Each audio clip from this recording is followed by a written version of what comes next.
ई SIM एक धोखा या एक मौका। जी हाँ दोस्तों, जो सुविधाएं हमें अब मिलने जा रही हैं वो सभी ठगों और चोरों द्वारा यूज की जा चुकी है और हमें इन सब के बारे में पहले से ही पता था और कुछ लोगों को पता नहीं भी था कि इन्हीं तरीक़ों से हमारे बैंक अकाउंट की खाली किया जाता है। सारी जमा पूंजी को एक झटके में खाली कर दिया जाता है। अगर आपको जानना है तो बने रहिए हमारे वीडियो में ताकि आप जान सके इसकी पूरी प्रक्रिया।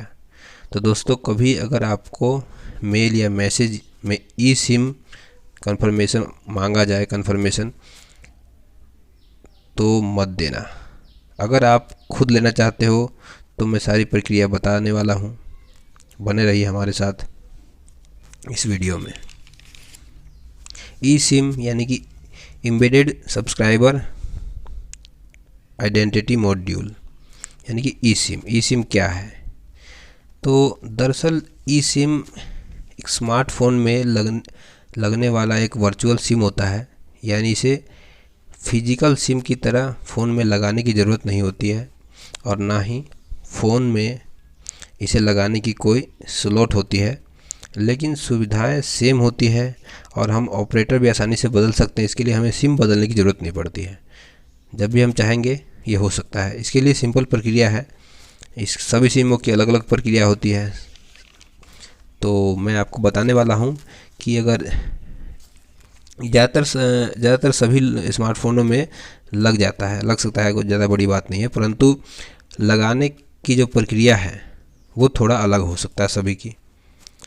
आप अगर किसी कंपनी के रिटेल स्टोर पर जाकर इसे ले सकते हैं आसानी से। इसके लिए आपको सिर्फ एक आईडी और फ़ोटो देना होगा। सभी डिवाइस के लिए प्रक्रिया अलग अलग होती है। इसके लिए आपको एक विशेष नंबर पर ई सिम लिखकर अपने ईमेल आईडी से मेल करना होगा। मैसेज कंफर्म होने के बाद आपको एक QR कोड भेजा जाएगा जिसे स्कैन करना होगा। वैसे इसकी और कई सारी प्रक्रिया है। उसके बाद जैसे ही आप QR स्कैन कर लेते हैं, सब स्कैन करने की भी अलग अलग प्रक्रिया होती है। जब आप ये सारे कुछ कर लेते हैं तब आपको ये आसानी से मिल जाता है और उसके बाद आप इसकी आसानी से यूज़ कर सकते हैं। आजकल ठगों द्वारा जो ये चोरी होती है वो ये बिल्कुल इसी तरीके से की जाती है और ये बहुत ही आसान है। जैसे आपके मेल पे कोई मैसेज आया कि आपको ई सिम आपने अप्लाई नहीं किया है लेकिन आपके लिए आ गया, क्योंकि वो फ्रॉड चाहते हैं कि आप अप्लाई करें। तो आपके द्वारा अप्लाई करवा के कन्फर्मेशन लेके और आपके नाम पे दूसरा नंबर लेके और बैंक अकाउंट से लिंक करवा लेते हैं। यही एक फ्रॉड का तरीका है। जामताड़ा जो आपने पहले मशहूर सुना होगा, ये लोग इसी तरीके से करते हैं। आजकल ई सिम बहुत आसानी से उपलब्ध हो जाती है। इसके लिए कोई सिम की जो हमारी जो ज़रूरत होती है वो नहीं मिलती है। आसानी से वर्चुअल सिम मिल जाता है, जिसकी कोई वो नहीं होता। इलेक्ट्रॉनिक सिम होती है ये। तो इससे आजकल फ्रॉड होना बहुत आसान हो गया है। तो आप जब भी कभी अगर खुद लेना चाहे तो बहुत अच्छी बात है, क्योंकि टेक्नोलॉजी बढ़ रही है। तो हमें आगे उसके कम से कम नहीं ले तो जानकारी तो ज़रूर रखना चाहिए कि हम है क्या ये चीज़, क्योंकि हमें जानकारी होगा तभी हम फ्रॉड से धोखा से बच सकेंगे। क्योंकि आजकल लोग करते क्या है, जब भी हम इस चीज़ के बारे में अवेयर नहीं होते हैं तो वो लोग हमसे आसानी से ठगी कर लेते हैं। इसी के लिए आपके पास कभी भी अगर गलती से आ गया रिक्वेस्ट आपने नहीं किया है तो इसको आप स्टॉप कन्फर्म मत कीजिए। कन्फर्म करने के बाद वो बंदा जो बाहर बैठा हुआ जो फ्रॉड है वो आपके कन्फर्मेशन की वजह से आपकी सिम की ई सिम मंगवा के और उसके बाद वो बैंक अकाउंट में जुड़वा के और सारे बैंक अकाउंट को खाली कर सकता है।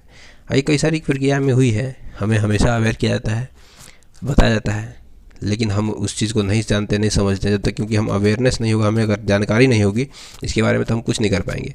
इसलिए अवेयर रहिए, सुरक्षित रहिए।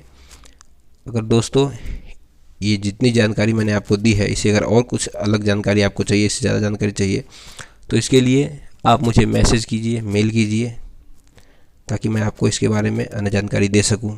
अगर आपको ये वीडियो अच्छी लगी तो इसे लाइक करें, सब्सक्राइब करें और कमेंट ज़रूर करें दोस्तों। अच्छा लगे तो भी, बुरा लगे तो भी। अगर मुझे कुछ बदलाव चाहते हैं, आप चाहते हैं कि कुछ अलग होना चाहिए, तो उसके बारे में सुझाव भी दे सकते हैं। प्लीज़ दोस्तों लाइक, कमेंट और सब्सक्राइब। धन्यवाद दोस्तों। Thank thank you very much.